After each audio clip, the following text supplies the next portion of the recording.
My name is Amelia Stone, and I am 36 years old. My teenager Sam has cerebral palsy. My sister-in-law Clara has long hinted at his difficulties, but I never imagined she would intentionally put him in danger. When she invited him to a fun day out with his cousins, I had my doubts, but I wanted to believe she was trying to connect with him. Instead, her idea of a good time landed my 17-year-old in the hospital.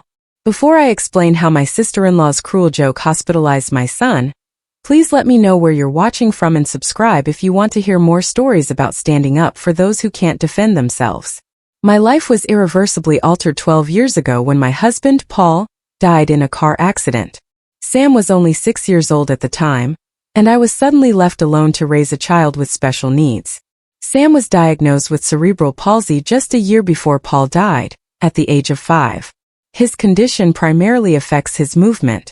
He uses leg braces and for longer distances a wheelchair, but his mind is exceptionally sharp. He's brilliant, humorous, and has the incredible ability to brighten any room with his smile. Before Clara entered our lives, my brother David and I shared an incredibly close bond. Growing up, he was my protector, my confidant. After Paul died, David was my steadfast support. He would visit several times a week, play with Sam, help around the house, and simply be there when I needed to break down. Sam adored his uncle David, and their connection was truly special. Then David met Clara at a company picnic. Initially, she seemed quite pleasant, polite, engaging, and she even asked questions about Sam. I was genuinely happy for my brother. However, after they married, things began to shift. The first warning sign appeared during Thanksgiving dinner about 7 years ago. Sam was struggling to cut his turkey. Instead of offering assistance, Clara loudly remarked, "Shouldn't he be capable of doing that by now? My friend's child is younger and can use cutlery perfectly." A silence fell over the table. David changed the subject, but the damage was already done. I saw the pain in Sam's eyes, and over time, these observations increased. She would comment on his slowness whenever we went out together, sighing dramatically if we had to wait for him. Once, she even suggested I consider specialized facilities for children like Sam, claiming it would give me my life back. I was appalled, but David simply sat there saying nothing. Clara has 2 children from a previous relationship, Mia, who is 19, and Jake, who is 15. Mia is a wonderful girl who has always been kind to Sam. She helps him without making a fuss and genuinely enjoys his company. Jake seems conflicted, sometimes playing happily with Sam, other times imitating his mother's impatience. As Clara's influence grew, David became increasingly distant. Our weekly visits dwindled to monthly, then to major holidays only. When I attempted to talk to him about Clara's behavior, he would dismiss it with, "She doesn't mean anything by it," or, "You're being too sensitive." Family gatherings became a minefield. Clara would plan activities Sam couldn't participate in, then feign surprise. "Oh, I didn't realize Sam couldn't do that," she'd say. She would invite everyone except Sam and me to impromptu family outings, asserting that she didn't want to inconvenience us. Each slight was meticulously crafted to appear innocent while delivering a clear message. Sam didn't fit into her ideal family vision. Despite all this, I tried to maintain peace. Sam loved his cousins, especially Mia, and I didn't want to deprive him of family connections. I would bite my tongue, make adjustments, and concentrate on creating positive experiences for Sam within these limitations. So when Clara called last month with an invitation for Sam to join her and the children for a fun day out at Wonderland Adventure, the new amusement park, I was skeptical. It seemed entirely out of character for her to want to spend time with Sam. "It'll be good for him to get out with his cousins," she stated. "Mia's been asking to take him." Part of me wanted to decline immediately. Another part, the part that always hoped for improvement, wondered if this was an olive branch, a genuine attempt to mend our relationship. "I don't know, Clara," I said. "Wonderland Adventure is quite intense for Sam. There are many things he can't do there." "We'll stick to the gentler rides," she promised. "Besides, he shouldn't miss out just because of his condition. That would be discrimination, wouldn't it?" She had found my weakness, my desire for Sam to experience as normal a childhood as possible. When she added that David also thought it was a good idea, I reluctantly agreed. Looking back, I should have trusted my instincts. But hope is a powerful force, especially when it concerns family. I desperately wanted to believe that Clara was finally seeing Sam as a person worthy of inclusion, rather than a burden to be tolerated. That decision to trust her would become my greatest regret. The moment I informed Sam about the invitation, his face lit up like a Christmas tree. "Really? With Mia and Jake?" he asked, his eyes wide with excitement. "Yes, sweetheart. Aunt Clara is taking you all to Wonderland Adventure this Saturday," I confirmed, my heart warming at his joy, while my stomach churned with apprehension. Sam rarely had opportunities for outings without me. Most of his activities were either with me or in structured programs specifically designed for children with disabilities. The chance to spend a day just being a kid with his cousins meant the world to him. "Do you think I can try the water rides?" he asked, already visualizing his adventure. "We'll need to talk with Aunt Clara about which rides are safe for you," I said carefully. "Remember, some rides might be too intense." That week, Sam researched Wonderland Adventure online, making lists of attractions he thought he could manage. Mia called twice to discuss their plans, her enthusiasm mirroring Sam's. Even Jake got on the phone once to tell Sam about the giant ice cream sundaes served there. Meanwhile, I was meticulously preparing. I created a detailed medical information sheet with Sam's diagnosis, medications, potential complications, and emergency contacts. I listed specific activities to avoid: high-intensity roller coasters, rides with sudden drops or inversions, and anything that strapped him in tightly around the chest, which could trigger muscle spasms. The day before the outing, I called Clara to review everything. "Sam needs to take his muscle relaxant at noon," I explained. "He has it in his backpack with instructions. If his legs start to spasm, have him sit down immediately and help him with the stretching exercises he'll show you." "Amelia, relax," Clara interrupted. "I've raised 2 kids. I know how to handle children." "Sam isn't just any child," I insisted. "His cerebral palsy means—" "I know what cerebral palsy is," she cut in again. "Don't be so overprotective. He'll be fine. Just promise me you'll follow the guidelines for rides," I pressed. "Nothing with sudden drops or that goes upside down. His body can't handle that kind of stress." Yes, she said dismissively. "We'll stick to the little kid rides if that makes you feel better." Later that evening, David called. "Clara told me you're worried about tomorrow," he said. "Of course I'm worried. Clara doesn't seem to be taking Sam's medical needs seriously." "She's really trying to connect with Sam," David insisted. "This was her idea, you know. She wants to show him he's part of the family." "I hope that's true," I said, not entirely convinced. "It is," he assured me. "Just trust her a little." "Okay.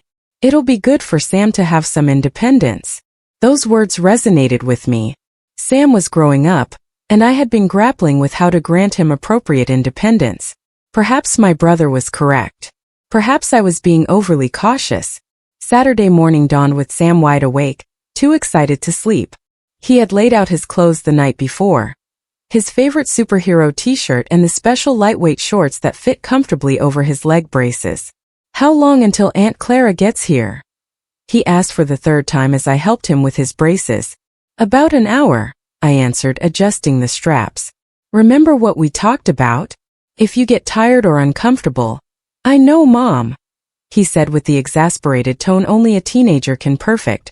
"Tell Aunt Clara right away. And take my medicine at noon." I smiled, tucking a strand of hair behind his ear.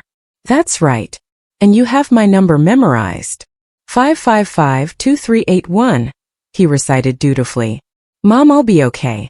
Mia will help me if I need anything." His confidence both warmed and worried me. Sam had faced so many challenges in his young life. Yet he remained optimistic, always believing the best of people, including his Aunt Clara. When her SUV pulled into our driveway at 9:15, Sam was waiting by the window. "They're here," he announced, grabbing his backpack and making his way to the door with his distinctive gait. Clara honked impatiently instead of coming to the door. Mia waved enthusiastically from the passenger seat while Jake bounced in the back. I helped Sam down the porch steps, noting how Clara watched us in the rearview mirror, her expression unreadable. "Remember, no intense rides," I said to Clara through her open window after helping Sam into the back seat. "We've been over this 1,000 times," she replied, checking her watch. We need to get going if we want to beat the crowds. I handed her the folder with Sam's medical information. Please read this before you get there. And call me if anything seems off. Anything at all. He'll be fine, she said, tucking the folder into her purse without looking at it. We'll have him back by 6. I'll keep an eye on him. Aunt Amelia, Mia promised from the passenger seat, her sincerity providing my only real comfort. As they backed out of the driveway, Sam gave me a brave smile and a thumbs up.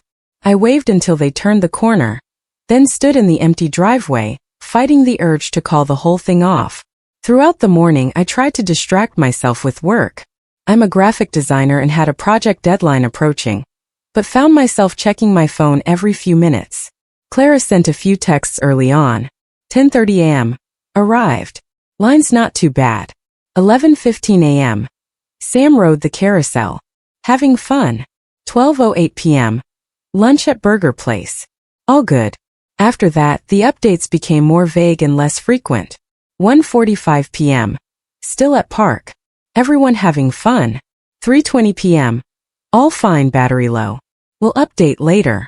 By mid-afternoon, my unease had grown into genuine worry. I called Clara twice, but it went straight to voicemail.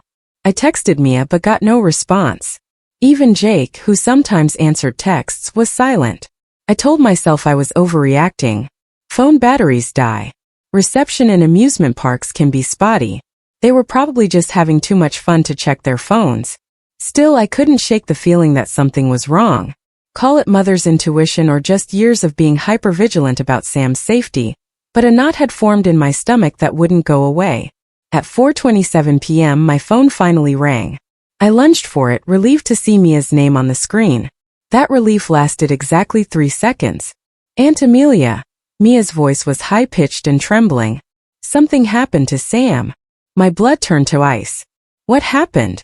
Put your mother on the phone. I can't, she whispered. Mom doesn't know I'm calling. She took our phones, but I snuck mine back. Mia, tell me what happened to Sam. Right now. I heard her take a shaky breath. We went on the Sky Roamer. The Sky Roamer, Wonderland Adventure's newest roller coaster, known for its 3 inversions and 90-foot drop. The roller coaster? I managed to ask, my voice strangely calm, even as panic exploded in my chest. The one with loops and drops. Yes, Mia's voice broke. Mom said it would be fine. That Sam needed to overcome his fears. Sam kept saying no, that you said he couldn't go on rides like that. But Mom said he was being dramatic. Where is Sam now? I demanded, already grabbing my car keys. In the first aid station. He passed out after the ride.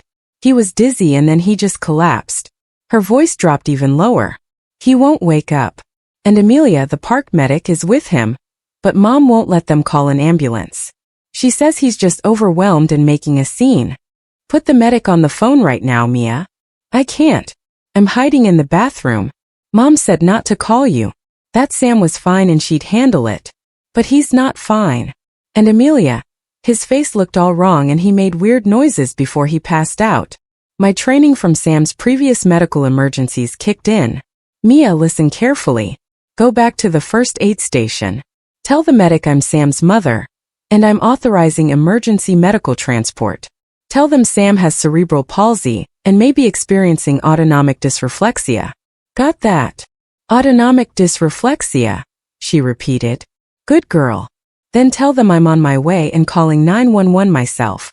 If your mother tries to stop them, tell the medic to call park security. Okay, Mia whispered. Please hurry. I'm scared. You're doing great, Mia. I'll be there as fast as I can. The moment we hung up, I called 911, explaining the emergency as I ran to my car. The dispatcher connected me with paramedics heading to the park, and I relayed Sam's medical history as I drove, probably breaking several traffic laws in the process. I tried calling David repeatedly but got no answer. I left increasingly frantic voicemails. David, it's an emergency. Call me back. Sam's hurt at the park. Clara put him on a roller coaster. I'm heading to Wonderland Adventure. Sam's unconscious. Where are you? The 20-minute drive to Wonderland Adventure was the longest of my life. I parked illegally near the entrance, flashed my annual pass at the ticket scanner, and sprinted through the crowds toward the first aid station, ignoring the pain in my hip from an old injury. When I burst through the door, the scene before me stopped me cold. Sam lay motionless on a cot, his face ashen, a park medic checking his vital signs. Mia sat beside him holding his hand, tears streaming down her face. Jake stood in the corner, looking confused and frightened. And Clara? Clara was arguing with another medic. He's just seeking attention, I heard her say dismissively. He does this sort of thing all the time. His mother cuddles him. Ma'am, his vital signs indicate. I'm his aunt. I know what's best for him right now. And creating a big scene with ambulances isn't it? What have you done to my son? The words tore from my throat as I pushed past her to Sam's side. Clara whirled around, her expression shifting from annoyed to defensive. Amelia, thank goodness you're here. Sam's having one of his episodes. The ride was too much excitement for him. Episodes? I echoed incredulously, checking Sam's pulse myself. It was racing, his skin clammy. He's never had an episode in his life. You put him on a roller coaster after I specifically told you not to. He wanted to go, Clara insisted. He was just nervous like any kid. I thought he'd enjoy it once he tried it. Mia stood up, her hands clenched. That's not true, Mom. Sam kept saying no. He was crying. You told him to stop being a baby. Clara's face hardened. Mia, that's enough. Go wait with Jake. No. Mia stood her ground. Sam told you. And Amelia said he couldn't go on those rides. He showed you the list. You said Amelia was overprotective, and Sam needed to learn to be normal. The medic interrupted. Ma'am, your son is showing signs of autonomic dysreflexia, a dangerous condition that can occur when someone with cerebral palsy experiences extreme stress or overstimulation. The paramedics are entering the park now. He's not her son. Clara snapped. I'm responsible for him today, and this is getting blown way out of proportion. I turned to her, fury burning through my fear. You deliberately put my son on a ride that could kill him after I gave you specific instructions. After he himself told you no, this isn't overprotective, Clara. This is life or death. As if on cue, the paramedics arrived, quickly assessing Sam and transferring him to a stretcher. One asked me about his medical history as the other took his vital signs. Has this happened before? The paramedic asked. No, I said, holding Sam's limp hand as they prepared to move him. He's had muscle spasms, but never lost consciousness like this. Mom! Sam's eyes fluttered open briefly, his voice barely audible. I'm here, baby, I assured him, squeezing his hand. You're going to be okay. His eyes closed again as the paramedics lifted the stretcher. I'm riding with him, I told them, then turned to Mia. Thank you for calling me. You may have saved his life. Mia nodded, wiping away tears. I'm sorry, Aunt Amelia. I should have stopped her. This isn't your fault, I said firmly, then looked at Clara. It's hers, and she's going to be held accountable. As the paramedics wheeled Sam out, I heard Clara's stunned voice behind me. You can't blame me for this. It was just supposed to be fun. How was I supposed to know he'd react like that? I didn't bother responding. My focus was entirely on Sam. As we made our way through the park, curious onlookers stepping aside for the emergency crew. In the ambulance, I held Sam's hand while the paramedics worked, attaching monitors and starting in 4. When one asked about the incident, I explained what had happened as calmly as I could. His aunt took him on the Sky Roamer roller coaster despite explicit instructions not to. He has cerebral palsy and can't handle that kind of physical stress. The paramedic exchanged a look with his partner. Ma'am, we're required to report suspected child endangerment. I hadn't even considered that aspect yet, but as soon as he said it, I knew. Yes, I said firmly. Please do. This wasn't an accident. She deliberately ignored medical advice and put him at risk. As the ambulance sped toward the hospital, my fear for Sam mixed with a new, cold determination. Clara had crossed a line today that couldn't be uncrossed. And she was about to learn there were consequences for treating my son like a prop in her twisted idea of family inclusion. The hospital emergency room was a blur of activity as doctors and nurses swarmed around Sam. I answered questions on autopilot, medical history, medications, allergies, while keeping my eyes fixed on my son's pale face. We're seeing signs of autonomic dysreflexia. In Sam's case, the extreme stress of the roller coaster likely triggered it. Is he going to be okay? I asked, my voice barely steady. We're giving him medications to lower his blood pressure and reduce the neurological response, she explained. His vitals are already improving, but we'll need to monitor him closely for the next 24 hours. As they stabilized Sam, a hospital social worker approached with 2 police officers. They introduced themselves and explained they needed to take statements about the incident. The paramedics reported this as a possible child endangerment situation. Officer Harris, a middle-aged woman with kind eyes and a no-nonsense demeanor, explained. Can you tell us what happened? I recounted everything. The explicit instructions I'd given Clara, the list of prohibited activities, Sam's own refusal to go on the ride, and Clara's dismissal of his medical needs. I have the medical information sheet I gave her, I said, showing them a copy on my phone. It clearly states no high-intensity rides, especially ones with drops or inversions. Officer Harris took notes while her partner, Officer Jenkins, asked clarifying questions. And you believe your sister-in-law deliberately disregarded these instructions? He asked. Absolutely, I said without hesitation. This wasn't a misunderstanding. Sam and Mia both say he protested and showed Clara the list. She called him dramatic and forced him to go anyway. As we were talking, commotion erupted in the hallway. Clara had arrived with Jake and Mia was trailing behind them, looking miserable. I need to see my nephew, Clara demanded at the nurse's station. I'm family. When she spotted me with the police officers, she faltered for a moment, then put on a concerned expression. Amelia, how is he? The park medic was overreacting. Right, Mrs. Stone? Officer Harris interrupted. We'd like to speak with you about the incident at Wonderland Adventure. Clara's eyes widened as she registered the police presence. Police? That's ridiculous. It was just a ride at an amusement park. A ride that could have killed my son. I said, my voice shaking with rage. A ride I explicitly told you he couldn't go on. You're pressing charges. Sophia looked genuinely shocked over a misunderstanding. It was just a prank, Amelia. I thought he'd enjoy it once he tried it. A prank? I repeated incredulously. Sam is unconscious. The doctors say he could have died. Mia stepped forward, visibly trembling but determined. Mom, you knew Amelia said no roller coasters. Sam showed you the paper. He was crying and begging not to go. Clara rounded on her daughter. Mia, be quiet. You don't understand adult situations. Mrs. Stone, Officer Jenkins interjected. We need your statement about what happened. Please come with us. As they led Clara to a private area, David finally arrived, looking bewildered and anxious. Amelia, what happened? I got your messages. Is Sam okay? No thanks to your wife, I said coldly.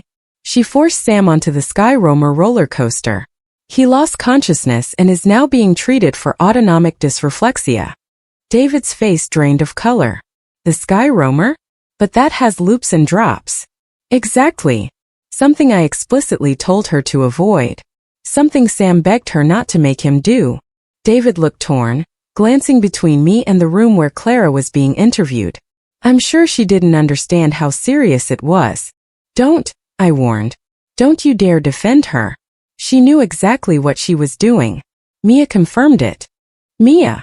David looked at his daughter, who nodded, tears streaming down her face. Mom said Sam needed to learn to be normal, Mia said quietly. When he got scared in line, she said he was embarrassing her and needed to man up. David closed his eyes briefly. Where is Sam? Can I see him? The doctors are with him, I said.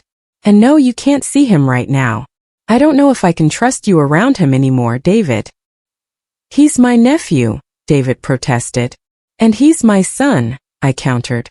A son your wife deliberately put in danger. You need to decide right now who you're going to protect, Sam or Clara. At that moment, a doctor emerged from Sam's room. He's awake and asking for you, Miss Stone.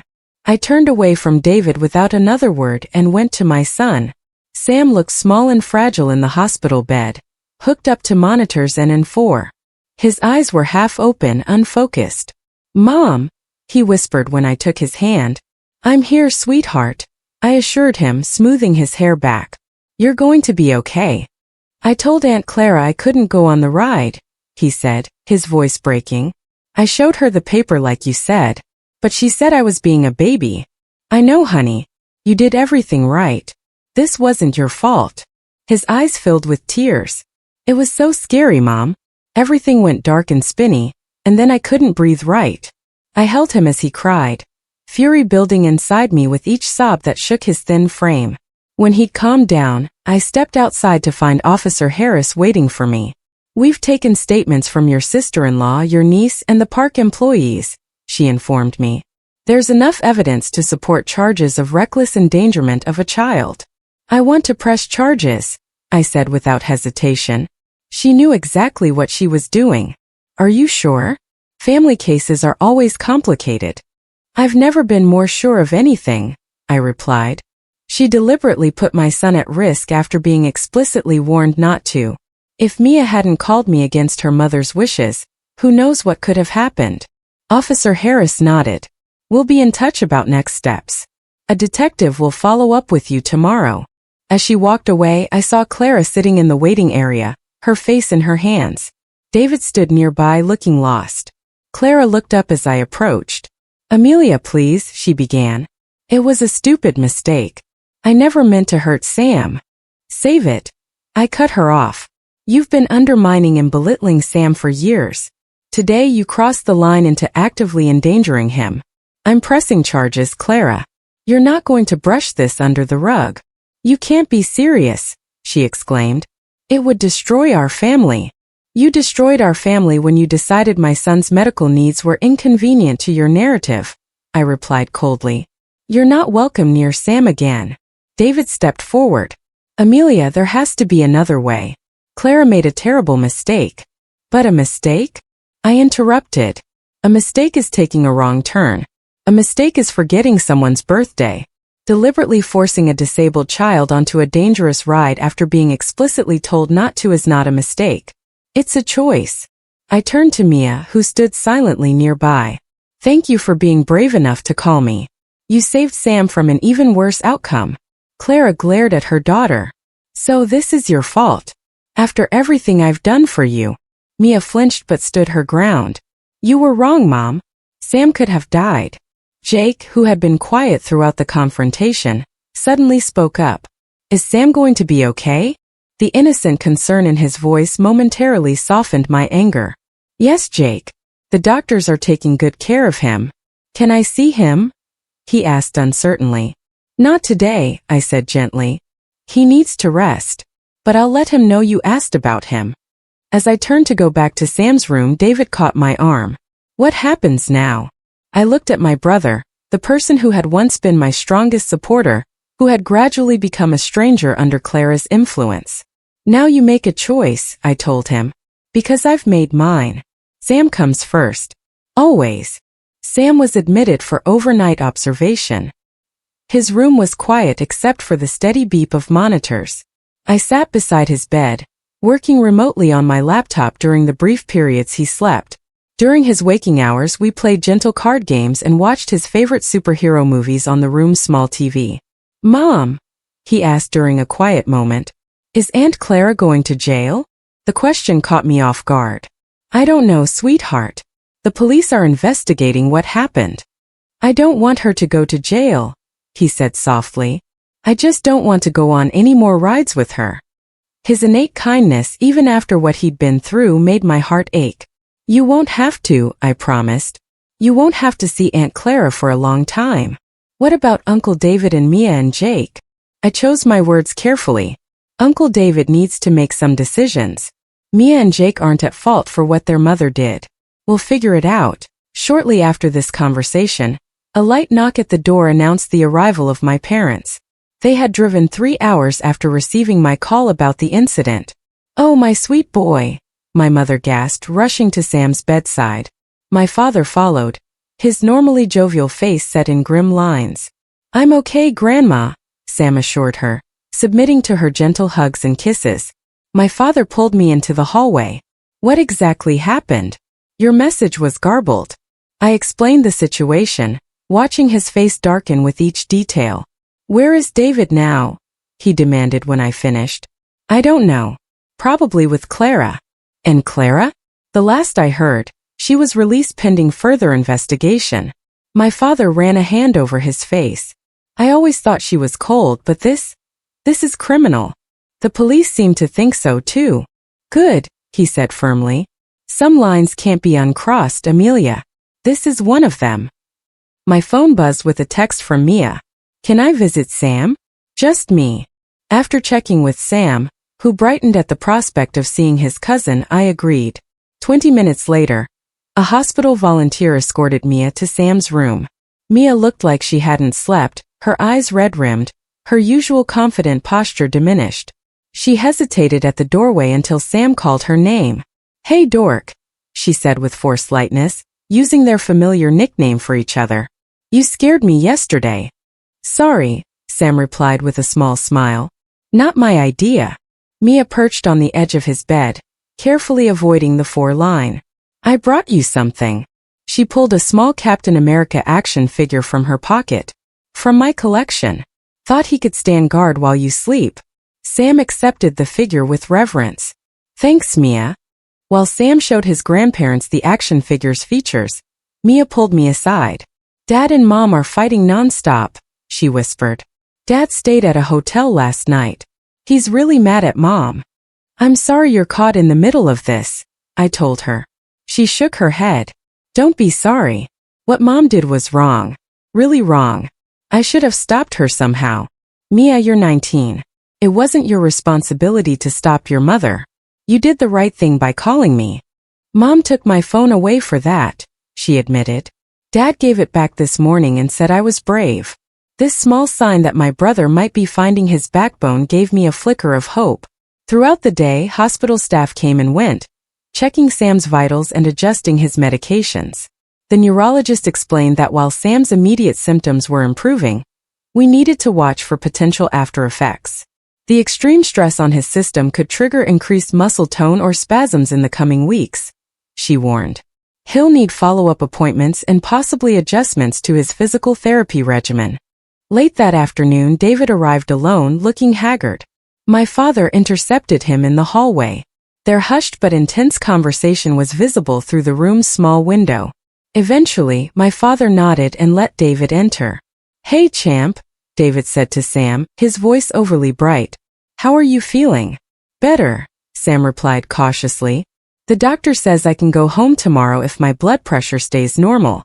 "That's great news," David said, then looked at me. "Could we talk just for a minute?" In the hallway, David seemed to deflate. "Amelia, I don't know what to say. I'm so sorry about what happened." "Sorry doesn't cut it, David. Your wife could have killed my son." "I know," he said, running a hand through his disheveled hair. "I've been blind for too long. The things Mia told me. The way Claire's been treating Sam. I had no idea it was that bad."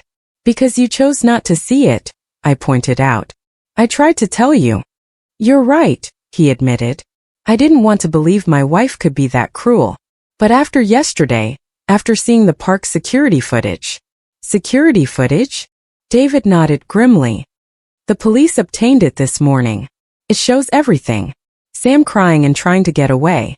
Clara physically pulling him onto the ride. The ride attendant questioning if Sam should be on it. Clara insisting he was fine." He broke off, voice cracking. "I can't defend her anymore, Amelia. I just can't." "So what now?" I asked. "I've asked Clara to move out for now. I need space to think about what's best for the kids." It was more than I'd expected from my conflict-avoidant brother. "That's a start," I acknowledged. "Can I see Sam? Really see him? Not just pretend everything's normal." I studied my brother's face, seeing genuine remorse. Briefly, he's still processing all this. When we returned to the room, my parents were helping Sam with his dinner tray. They acknowledged David with cool nods. Sam looked up wearily as his uncle approached. "Hi, Uncle David." David sat carefully on the edge of the bed. "Sam, I need to tell you something important. What your Aunt Clara did was wrong. Very wrong. And I'm sorry I wasn't there to protect you." Sam fidgeted with his fork. "It's okay." "No, it's not okay," David insisted gently. Adults are supposed to keep kids safe, especially family. We let you down. I let you down. And I promise I'm going to do better. Sam seemed to consider this, then asked the question that had clearly been bothering him. Are you mad at me for getting Aunt Clara in trouble? David's face crumpled. Oh buddy, no. Not at all. Aunt Clara got herself in trouble by making dangerous choices. None of this is your fault. For the first time since the incident, Sam's shoulders relaxed slightly.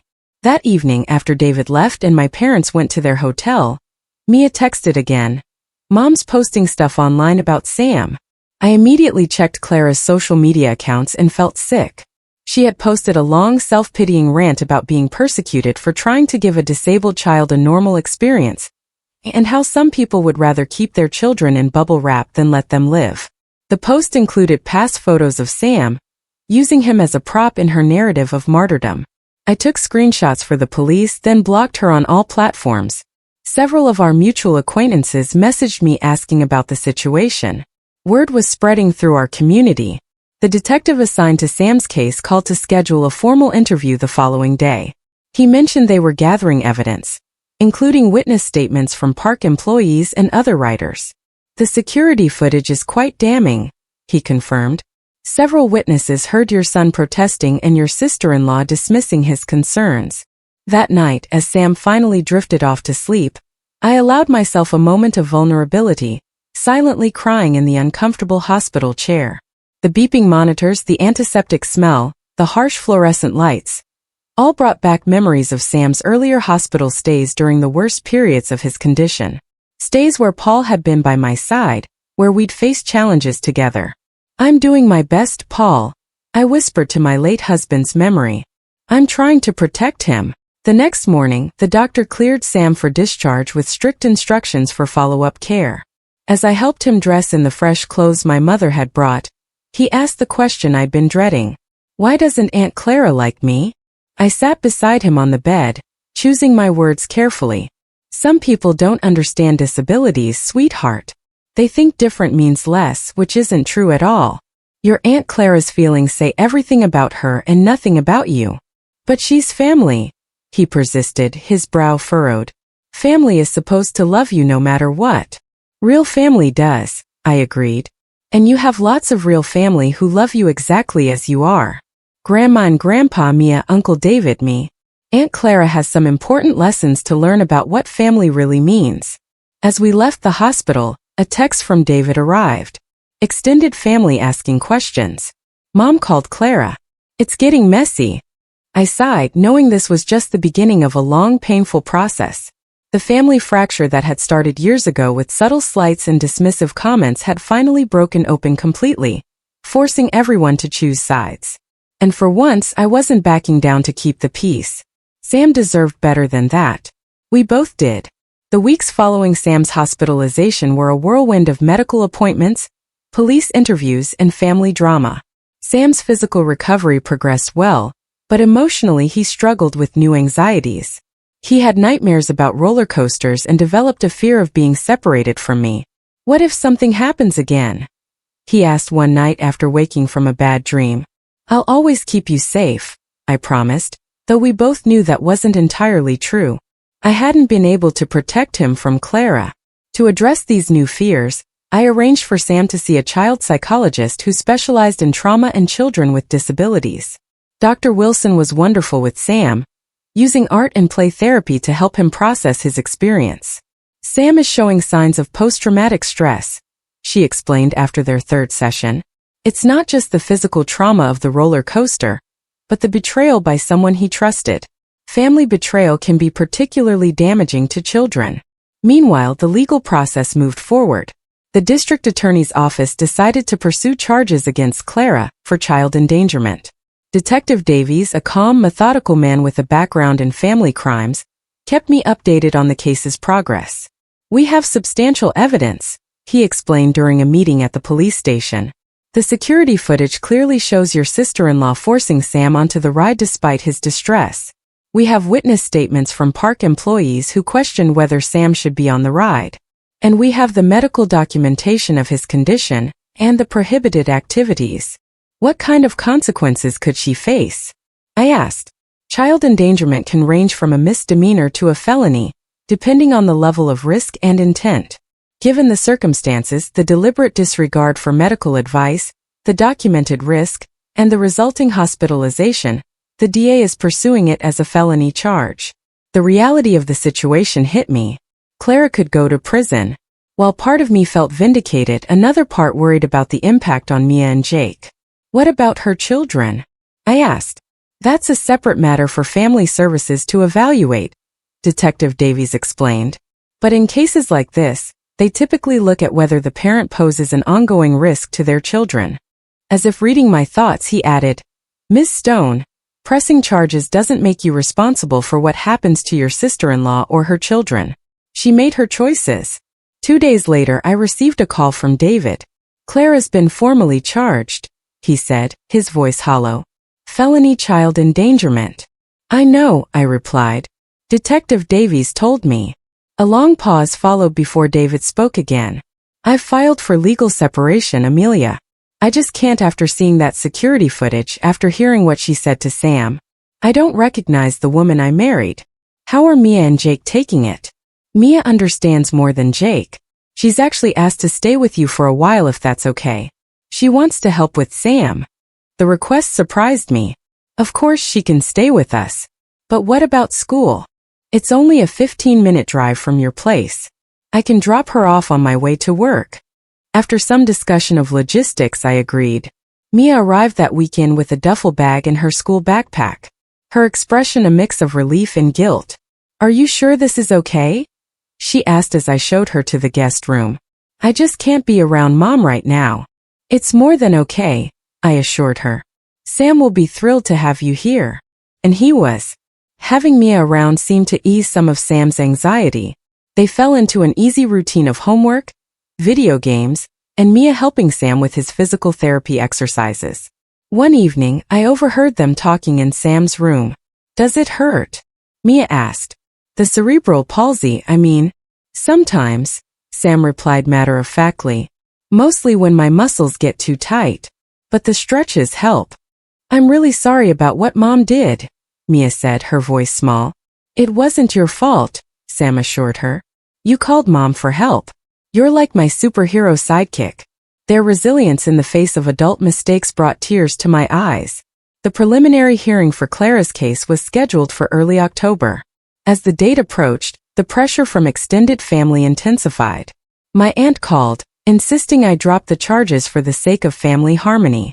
My cousin sent long texts about forgiveness and second chances. Even my mother, while supportive of my decision, gently asked if there was any other way to resolve this. I'm not doing this out of revenge, I explained repeatedly. This is about accountability and protecting Sam. The morning of the hearing, I dressed carefully in a conservative blue dress and low heels. My parents had offered to stay with Sam, who was still struggling with anxiety in public places. The courthouse was intimidating. All marble floors and echoing hallways. David was already there, sitting stiffly on a bench outside the courtroom. He stood when he saw me. She's inside with her lawyer, he said by way of greeting. They're trying to get a plea deal. We entered the courtroom together, but sat on opposite sides of the aisle, a physical manifestation of our family's division. Clara sat at the defense table wearing a demure beige dress that contrasted sharply with her usual bold fashion choices. She didn't turn around. The proceedings were formal and quick. The charges were read. Clara pleaded not guilty. Bail conditions were continued. A trial date was set. As we filed out of the courtroom, Clara finally approached me, her lawyer hovering nervously beside her. Amelia, please, she began, her voice pitched low. This has gone far enough. I made a mistake. I've learned my lesson. Think about what this is doing to the family. I am thinking about family, I replied steadily. I'm thinking about my son, who trusted his aunt and was betrayed in the most dangerous way possible. It was a roller coaster, not a murder attempt, she hissed, her carefully constructed remorse slipping. You're blowing this completely out of proportion. Your Honor, her lawyer interjected quickly, leading her away. We should go. Outside the courthouse, reporters from the local news waited. Child endangerment cases didn't usually attract media attention, but the dramatic circumstances, the amusement park setting, the disabled child, the family betrayal, had caught their interest. I declined to comment, hurrying to my car, but not before hearing Clara's lawyer give a statement about a family misunderstanding blown out of proportion and a loving aunt who made a regrettable error in judgment. The story ran on the evening news and spread quickly through our community. To my surprise, the response was overwhelmingly supportive of Sam and me. My inbox filled with messages from other parents of disabled children, sharing similar stories of family members who didn't respect medical boundaries. A local disability advocacy group, Accessible Pathways, reached out to offer support. Their director, Marcus Jones, invited us to one of their family events. "It's important for Sam to see he's not alone," Marcus explained when I called to thank him. "And frankly, Miss Stone, it's important for you too. Advocating for your child against family pressure is incredibly isolating." He was right. Despite the support from my parents and David's slow steps toward accountability, I felt profoundly alone in my stand against Clara. Connecting with other families facing similar challenges provided a lifeline I hadn't realized I needed. 2 weeks after the hearing, Clara's lawyer contacted the DA with a plea offer. She would plead guilty to a reduced charge of misdemeanor child endangerment in exchange for probation, community service, and mandatory education about disabilities. "It's a reasonable offer," Detective Davies told me. "She has no prior record, and while her actions were definitely criminal, most first-time offenders in similar situations don't serve jail time." After discussing it with Sam's therapist and my parents, I agreed not to oppose the plea deal with one condition: a restraining order keeping Clara away from Sam. The judge accepted the agreement, sentencing Clara to 2 years of probation, 200 hours of community service with disabled children, and mandatory participation in disability awareness education. He also granted the restraining order prohibiting Clara from coming within 100 yards of Sam or contacting him in any way. As we left the courtroom after sentencing, David approached me. "Thank you," he said quietly, "for agreeing to the plea deal." "I didn't do it for Clara," I clarified. "I did it because a trial would be hard on Sam and on Mia and Jake." He nodded. "I know, but thank you anyway." He hesitated, then added, "I filed for divorce, Amelia, and I'm seeking full custody of the kids." The news stunned me. Despite the separation, I had assumed David and Clara would eventually reconcile. "Are you sure that's what you want?" "It's what needs to happen," he said firmly. "I failed Sam by not seeing what was happening. I won't fail my own children the same way." For the first time since this ordeal began, I felt a glimmer of hope for our fractured family. Not hope for a return to how things were, that was impossible, but for something new, built on truth and accountability rather than denial and appeasement. That Sunday, we held a small birthday celebration for Sam at my parents' house. It was the first family gathering since the incident, and the absence of Clara hung in the air like a ghost. But there were also moments of genuine joy. Sam blowing out his candles, Mia helping him open presents, Jake cautiously rejoining the cousin relationship that had been strained by his mother's actions. As I watched Sam laugh at something David said, I realized we were witnessing the first fragile steps toward a new kind of family, one defined not by unconditional acceptance of harmful behavior, but by the harder, more meaningful work of honest reckoning and genuine change. 6 months after the roller coaster incident, as we'd come to call it in therapy, Sam sat in Dr. Wilson's office, proudly showing her a medal he'd won in an adaptive swimming competition. "I was scared of the water at first," he explained, "but then I remembered what we talked about, feeling the fear but doing it anyway if it's safe." Dr. Wilson smiled. "That's exactly right, Sam. There's a big difference between facing fears that help you grow and being forced into genuinely dangerous situations." Sam's progress in therapy had been remarkable. The nightmares had gradually subsided, and while he still had moments of anxiety, he was developing healthy coping mechanisms. His resilience continued to amaze me. My own journey had taken unexpected turns. What began as a desperate fight to protect my son had evolved into a broader advocacy role. With support from Accessible Pathways, I started a support group for parents of disabled children navigating family conflicts. Sharing our story with Sam's permission opened doors for others to speak about the ableism they encountered in their own families.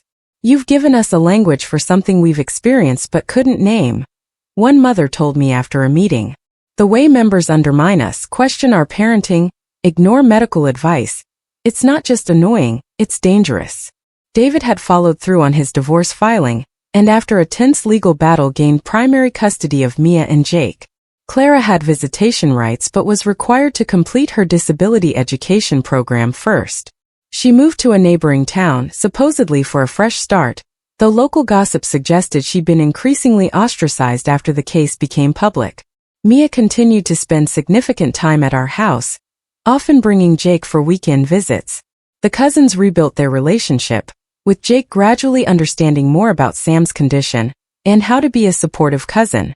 "Do you think Mom will ever change?" Mia asked me one evening as we prepared dinner. "Really change? I mean, I hope so," I answered honestly. People can change when they're willing to confront uncomfortable truths about themselves. The education program is a start, but real change has to come from within. Mia nodded thoughtfully. "I want to study special education in college," she confided. "Because of Sam." "Is that weird?" "Not weird at all," I assured her. "Some of the best advocates for disabled people became involved because of personal connections." Sam's physical health had stabilized after some adjustments to his medication and therapy regimen. The autonomic dysreflexia episode hadn't caused permanent damage, but his neurologist recommended more frequent checkups to monitor his condition. "You've become quite the expert on cerebral palsy," Dr. Garcia remarked during one appointment. "Have you considered sharing your knowledge more formally?" That conversation led to an opportunity one never expected. Guest lecturing at the local community college's nursing program about parenting a child with disabilities. Standing before a classroom of future healthcare providers, sharing our experiences and answering questions felt like turning our painful journey into something constructive. My relationship with David slowly mended, as he committed to understanding Sam's needs and becoming a true ally. He attended medical appointments, asked thoughtful questions, and even joined a support group for family members of disabled individuals. "I should have done this years ago," he admitted after one particularly emotional group session. "I always thought I was being supportive, but I was actually enabling Clara's behavior by minimizing it." 3 months after the court case concluded, Clara requested a meeting with me. Her probation officer and therapist would be present, she explained in her formal email. After consulting with Sam's therapist and my own support network, I cautiously agreed. We met at a neutral counseling center. The atmosphere was tense despite the calming decor. Clara looked different, subdued, less perfectly put together than I remembered. "Thank you for coming," she began stiffly. "My therapist suggested this as part of my accountability process." What followed was a carefully prepared statement acknowledging her actions and their impact. She spoke about her disability education classes and how they had challenged her preconceptions. It was textbook apology language delivered with unclear sincerity. "I'd like to apologize to Sam directly," she concluded. "With proper supervision, of course." The request surprised me. "I'll need to discuss that with his therapist," I said cautiously. "And it would entirely be Sam's choice." To my even greater surprise, Sam wanted to meet with her. "I have things I need to say to her," he explained with a maturity that caught me off guard. "Dr. Wilson says it might help me move on." The meeting was arranged with meticulous care. Sam's therapist present, clear time limits established, an exit strategy in place if Sam became uncomfortable. We met in Dr. Wilson's office, a space where Sam felt safe. Clara entered tentatively, her confident stride noticeably absent. "Hello, Sam," she said softly. "Thank you for agreeing to see me." Sam sat very straight in his chair, his braces visible beneath his shorts. "Hi, Aunt Clara. I wanted to tell you how sorry I am for what happened at Wonderland Adventure," she began. "I was wrong to make you go on that ride. I was wrong not to listen when you said no." Sam considered this. "You called me dramatic," he said. "And a baby." To her credit, Clara didn't deny it. "I did. That was cruel and untrue. You knew your body's limits better than I did, and I should have respected that." "Why did you do it?" Sam asked the question we'd all been wondering. Clara looked genuinely uncomfortable. I've been thinking about that a lot in therapy. I think I wanted to prove that I knew better than your mom, that my way of parenting was right and hers was wrong. She paused. It was about me, not you. And that was very wrong. Sam nodded slowly. I don't think I want to go places with you anymore, he said honestly. Maybe not ever. I understand, Clara replied, her voice catching. I broke your trust. That's not something easily fixed. But Sam continued, I don't want you to go to jail or be sad forever. I just want you to learn about disabilities so you don't hurt other kids like me. His compassion brought tears to my eyes. Even after everything, Sam's natural empathy remained intact. As we navigated this new family landscape, holidays and celebrations required careful planning. Thanksgiving was split between households.